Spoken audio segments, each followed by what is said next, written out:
Gracias por estar de nuevo con nosotros aquí en Infraestructura TV.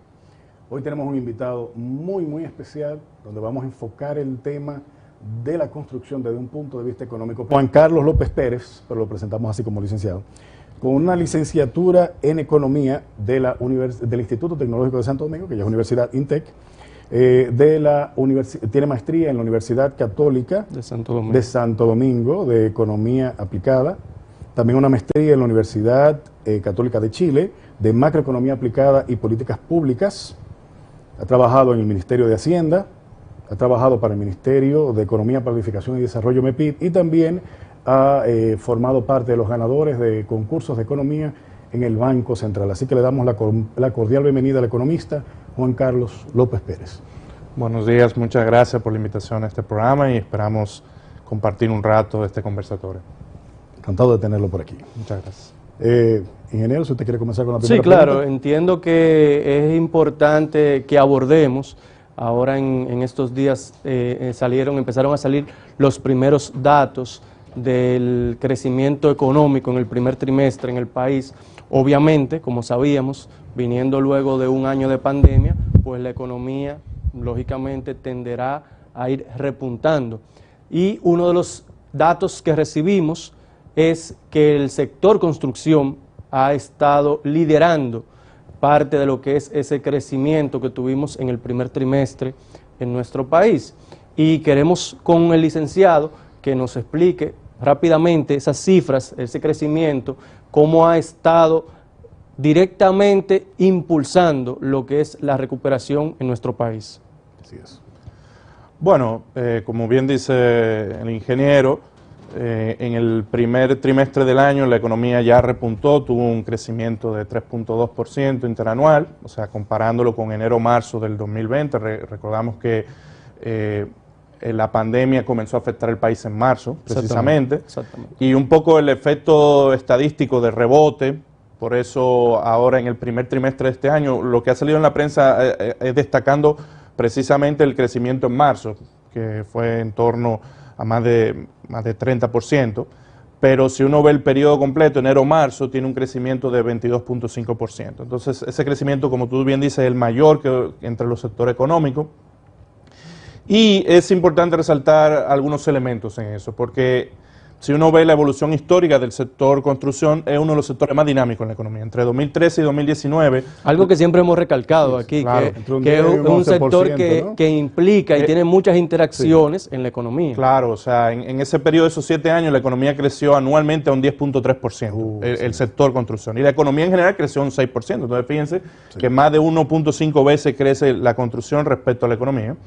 Entonces, como saben, el año pasado fue un año atípico, el sector construcción decreció en términos reales un 10.7%, más que la economía, que decreció un 6.7%. Sí, porque básicamente estuvo paralizado completamente. Claro, entre marzo y octubre el sector construcción se estima que se decreció en un 25%, a niveles del 2014. O sea, sobre todo en ese segundo trimestre donde tuvo todas las obras paralizadas. Exactamente. Fue un decrecimiento muy fuerte. Y si uno mira, de hecho, los últimos 2 trimestres, o sea, desde octubre del 2020 hasta marzo del 2021, y lo compara con los 6 meses anteriores, ¿no? Con los 2 trimestres anteriores, que fue el segundo y el tercer trimestre del año pasado, el aumento en términos reales que se está viendo es de un 47.6%. O sea, ha sido un aumento bien significativo, ha habido un efecto rebote importante.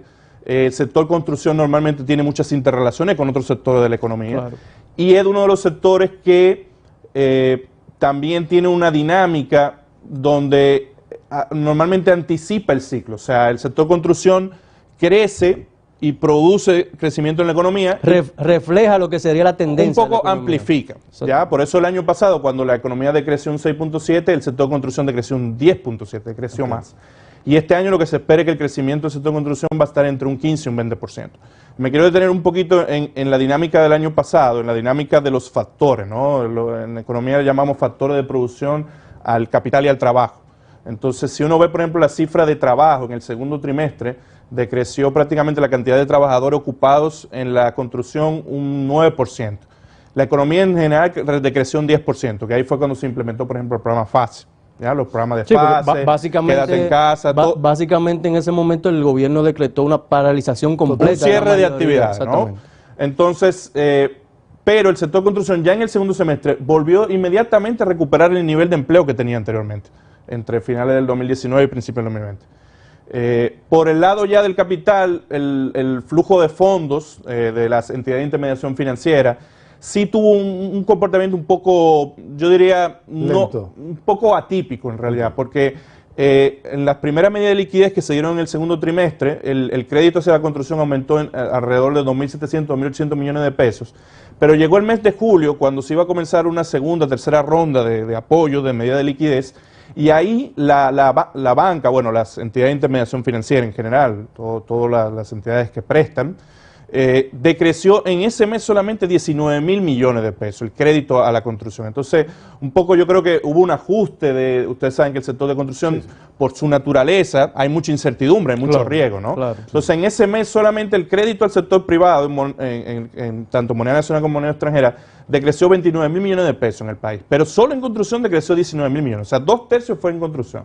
Después de ahí, los siguientes 9 meses, la cifra que tenemos hasta la semana pasada, ha aumentado aproximadamente 2.900 millones de pesos, porque el crédito a nivel general está muy lento. El crédito en la economía en estos 9 meses ha crecido un 3%, en construcción ha crecido un 4%. Entonces, sí, por el mismo tema de la incertidumbre todavía, de saber qué va a suceder y cuándo se va a volver a reactivar el mercado. O sea, todavía hay un poco de miedo a la hora de prestar yo creo para ese sector. Que sí. Vamos a decir que cautela, ¿verdad? Sí, no cautela. Yo creo que cautela es el término positivo. Exacto. Sí, claro, porque al final la banca tiene un portafolio, ¿no? Le presta a diferentes sectores, y hay sectores que por su naturaleza requieren más de crédito, son más intensivos en capital. Y el sector de construcción es uno de los sectores que normalmente cuando se toman medidas se privilegia, se dice vamos a darle tantos millones de pesos a la construcción. O sea, un sector que se sabe que tiene un efecto multiplicador, que era lo que estábamos conversando hace un rato, y por eso las autoridades siempre están pendientes del sector de construcción. Sí, realmente entiendo la parte del crecimiento, pero entonces, bueno, la pregunta no sabría exactamente cómo formularla. Entonces, ¿por qué ese recelo entonces de las entidades bancarias si se ha estado creciendo? O sea, ¿estamos en un proceso de querer acumular capital por parte de los bancos? ¿O es simple y llanamente que se esté esperando tal vez alguna otra caída del sistema? No, mira, básicamente todas las medidas de liquidez que ha dado las autoridades monetarias, el Banco Central, el resto de entidades, han provisto la economía de alrededor de 215.000 millones de pesos, eso es como un 5% del PIB. Y hay sectores que, o sea, yo lo que creo que ha sido más una recomposición de la cartera. Hay sectores que por su naturaleza tienen menos riesgo, y por lo tanto los bancos, las asociaciones de ahorro y préstamo, van dirigido el crédito hacia esos sectores. Entonces no es un tema de que se espere una caída en el sector, sino simplemente que se está prestando a otros sectores. Por ejemplo, en ese ajuste que yo le comentaba en julio, el sector de construcción es uno de los sectores que toma préstamo, toma financiamiento, toma crédito en moneda extranjera. Y ahí, por ejemplo, hubo un ajuste fuerte. Ahí prácticamente decreció un 33, 34%. Los préstamos que se tenían en el sector de construcción en dólares se recortaron. Entonces un poco tengo una expectativa de incertidumbre, sé que el sector se va a recuperar, pero mientras tanto vamos un poco vámonos con cuidado. Claro, vámonos con cuidado. Vamos a ver, es importante también resaltar que en los últimos años, sobre todo, ha habido un crecimiento bastante marcado de lo que es el desarrollo de proyectos con composición de capital extranjero y con miras a colocación en el mercado extranjero. Proyectos de corte turístico, proyectos inmobiliarios destinados al mercado exterior, que obviamente con toda esta situación pues se vieron muy resentidos, porque fue una situación a nivel mundial. Entonces, en otros países también se han aplicado las mismas políticas de restricción, y entonces es importante resaltar de que si obviamente la demanda disminuye en función de la incertidumbre, pues obviamente el sector tiene que también paralizarse a la espera de que se normalice la situación. Ha habido sectores que, por ejemplo, como dice el economista, por ejemplo, vemos que la construcción tuvo una paralización. Sin embargo, los negocios de expendio de comidas, de medicamentos, tuvieron un repunte. Entonces me imagino que eso se toma en cuenta a la hora de ver cuáles son los sectores que están creciendo más económicamente, porque pudimos ver incluso cómo cadenas de supermercados que ya prácticamente estaban desaparecidas antes de la pandemia, tuvieron un repunte tremendo. Sí, no, que básicamente en un momento determinado la economía giró en torno a esos servicios directos. Farmacias, supermercados y también... El sector salud. El sector salud. Básicamente. Sí, no, o sea, vamos a ver, el año pasado en marzo, hubo en la segunda quincena de marzo, hubo un cierre total, por eso la construcción decreció, como yo le decía ahorita, más de un 30%, y ahora en marzo, cuando se compara interanualmente, aumenta más de un 50%. Sin embargo, el punto que mencionaba de la inversión extranjera directa es importante. El año pasado la inversión extranjera directa para la hotelería tuvo un boom increíble, fueron más de 900 millones de dólares, y en el grupo de inmobiliarias también hubo un buen flujo de más de 200 millones de dólares. Entonces, esas son cuestiones que son importantes resaltar, porque, por ejemplo, en términos de trabajadores, el sector de construcción representa un 7% de todos los trabajadores del país, pero en términos del tamaño de la economía, el sector de construcción ahora mismo, el año pasado, representó un 12.2% del valor agregado total. Para que tengan una idea, eso es más que todo el sector manufacturero industrial local y todo el sector construcción. Desde el 2018 el sector de construcción es el más grande en la economía dominicana. Entonces, por eso hay que darle seguimiento. Por eso decimos que es el motor de la economía. Sin lugar a dudas es un motor de la economía. O sea, más que el turismo. Lo que pasa es que el turismo es un sector de enclave, en el sentido de que es un sector que genera muchas divisas, que es importante para el país. Nosotros somos una economía pequeña y abierta, entonces necesitamos las divisas. Y es un sector que también tiene mucho encadenamiento. Entonces, en cierta manera es parecido al sector de la construcción, de que está muy relacionado con los otros sectores de la economía. Sí. Entonces, vamos a continuar con nuestra entrevista aquí al licenciado.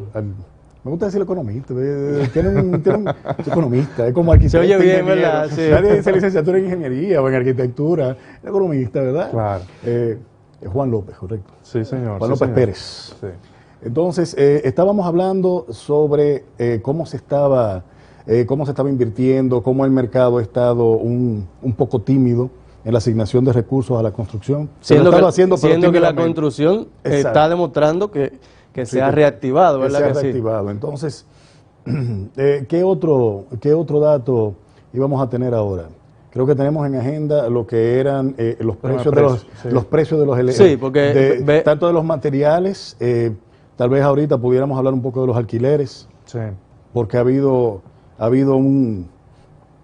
una fluctuación entre lo que ha sido tanto el incremento de los precios de los materiales como el desplome de los alquileres. Sí. Claro, porque obviamente todavía la economía está en un proceso de reactivarse, ¿verdad? Sí, de reajuste. Como decíamos, viene de un año prácticamente paralizado y entonces obviamente ahora poco a poco se va produciendo ese ajuste. Entonces, decíamos de la inversión en el sector construcción, decíamos del crecimiento del sector construcción, pero nosotros aquí hemos comentado en varias ocasiones que en los últimos meses se ha estado denunciando una alza importante de los materiales de construcción. ¿Cómo eso se ha ido reflejando en las estadísticas y cómo ha afectado el sector? Bueno, me voy a permitir tomarme para aprovechar para saludar al distinguido colega padre de Rafael y a todos mis colegas economistas de INTED y de los alumnos que tengo allí en Pucamaima. Claro que sí. Bueno, mira, el tema de los precios de construcción, ustedes saben que los precios de construcción tienen todo un tema de fluctuaciones. De hecho, el índice de costo directo de viviendas que hace la ONE con Acuprovi muestra que en términos interanuales, comparando marzo del 2021 con marzo del 2020, ha habido un incremento de 15.7%. Es el mayor incremento en los últimos 8 o 9 años. Es bastante significativo. El señor director, por favor, si nos puede subir la gráfica donde se ve la curva de variación que está representando el índice de precios, donde se ve lo que es la incidencia, cómo han afectado esos precios al mercado, a los materiales. Sobre todo que si uno ve los últimos 7 meses, o sea, el último cuatrimestre del año pasado y el primer trimestre de este año, el aumento ha sido de 9.7%. Entonces es un aumento muy significativo, considerando que muchos de los insumos que utiliza la construcción vienen importados. Entonces hay un tema de el efecto de combustibles, claro, ya que es un sector que tiene intensidad en ese insumo, pero también es un poco paradójico que el tipo de cambio en ese periodo, o sea, estamos hablando de los últimos 9, 10 meses, el tipo de cambio se ha apreciado, se ha bajado el tipo de cambio, se ha apreciado un 2.5%. Ha bajado el precio del dólar, ¿verdad? Para que lo pongamos en términos llanos. La tasa del dólar ha bajado de 58,5 que estuvo el año pasado en el tercer trimestre hasta 57 el tipo de cambio promedio. Un gran logro del gobierno mantener la tasa. Sí, ha sido un logro. Mira que no me gusta ponderarle nada al gobierno, pero es ponderable. Pero yo creo que es un tema de los flujos de divisas que se han mantenido. Sí, sí. Y como se ve ahí en la gráfica, ¿no? Ha habido una aceleración, sobre todo en los últimos, como le digo, en los últimos 7 meses. Y bueno, esa aceleración viene de diferentes productos. Ahí en el índice uno puede ver, por ejemplo, todo el tema de maderas, ha subido bastante, ha subido, creo que era más de 80%. Todo el tema que tiene que ver relacionado con insumos eléctricos también ha subido bastante. El tema de combustible, que lo comentábamos hace un rato, ha subido más de un 20% en términos interanuales. Entonces, ahorita hablábamos de los volúmenes de actividad del sector y aunque se han recuperado esos volúmenes de actividad, ha venido acompañado también de aumentos de precios. Y en cierta manera, esos aumentos de precios podrían ser esperables, pero hay que ver también el lado no solo hay que ver el lado de la oferta, también hay que ver el lado de la demanda.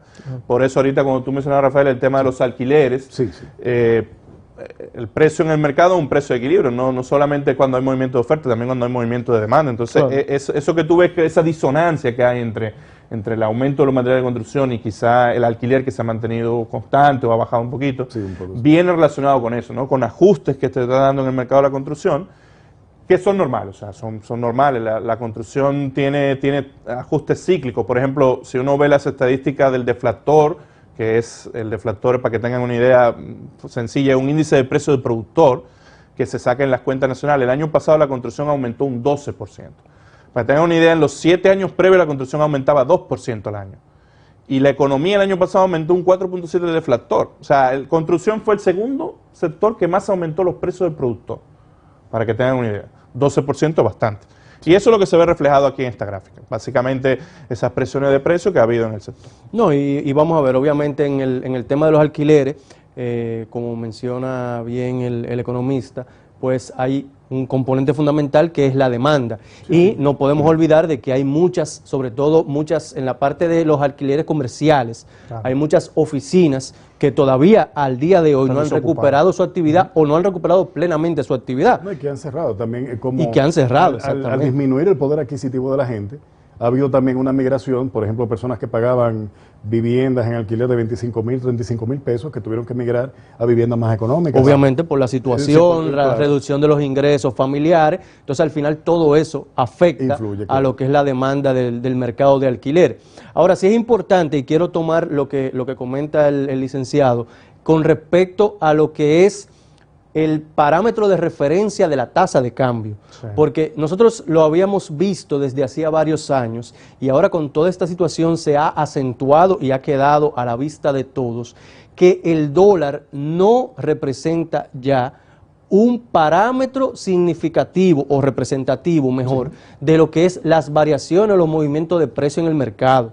Aquí nosotros comúnmente en nuestro país, en el sector de la construcción, utilizábamos el parámetro de referencia del dólar para lo que era ajuste de precios. Sin embargo, en el último año vemos que el dólar se ha mantenido estable o inclusive ha disminuido su precio, pero sin embargo tenemos el sector de la construcción registrando alzas importantes por el efecto de otros componentes que hasta el momento todavía no se tomaban en cuenta. Por eso el índice que prepara la ONE de costo directo de la vivienda es tan importante, ese tipo de herramientas, porque ponderan realmente lo que es el comportamiento del mercado, el valor de los materiales, que es lo que realmente incide en el costo de la construcción.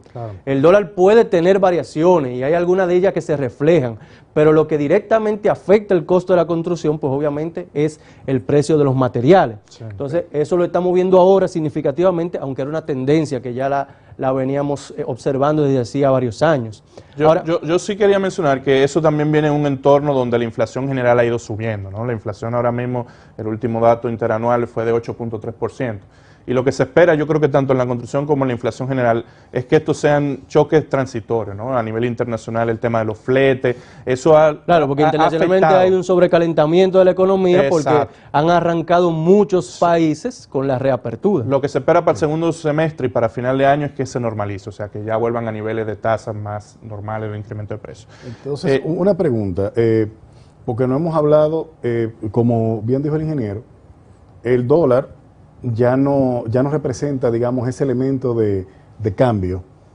Digo en el aspecto de cambiar lo que son algunos precios, lo que son el parámetro de referencia. El parámetro de referencia. Sí. Incluso todo lo que era construcción, alquiler, renta, venta, bueno, incluso se dolarizaba. Venta de bienes raíces, no se dolarizaba, se dolariza todavía. Sí. Pero en el caso, por ejemplo, del petróleo,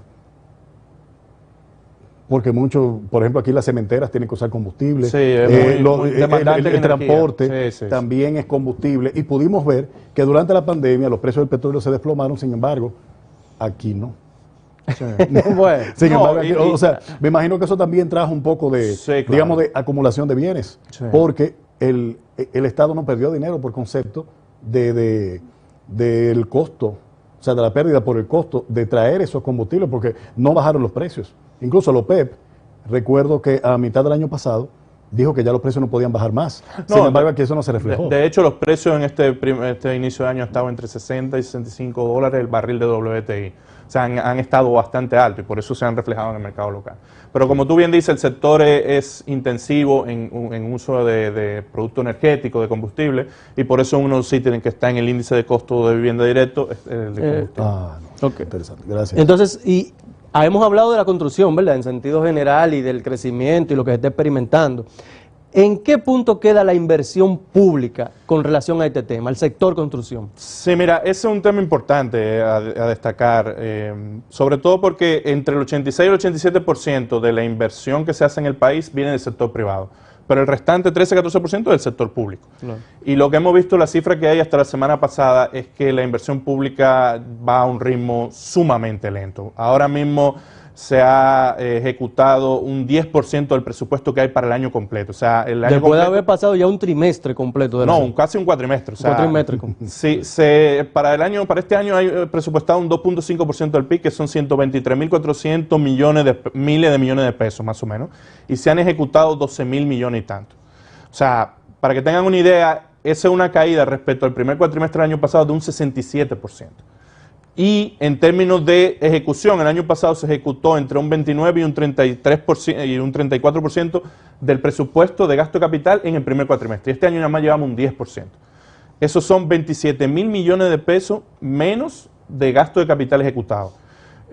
Eso obviamente es una cifra bien significativa. El gasto de capital del sector público se mezcla complementariamente con el del sector privado. Claro. Así que lo que podríamos esperar es una de dos cosas, o sea, o que haya una subejecución en el año completo. Por debajo de lo planificado. Exacto, por debajo de lo planificado, o que se acelere bastante en el segundo semestre, que es lo que han dicho las autoridades, que esperan en el segundo semestre del año acelerar bastante el gasto de inversión pública. Eso ha sido inclusive uno de los temas bandera del señor presidente Luis Abinader, propulsar lo que es el sector de la construcción. Él mismo ha establecido la importancia del sector de la construcción como motor de la economía.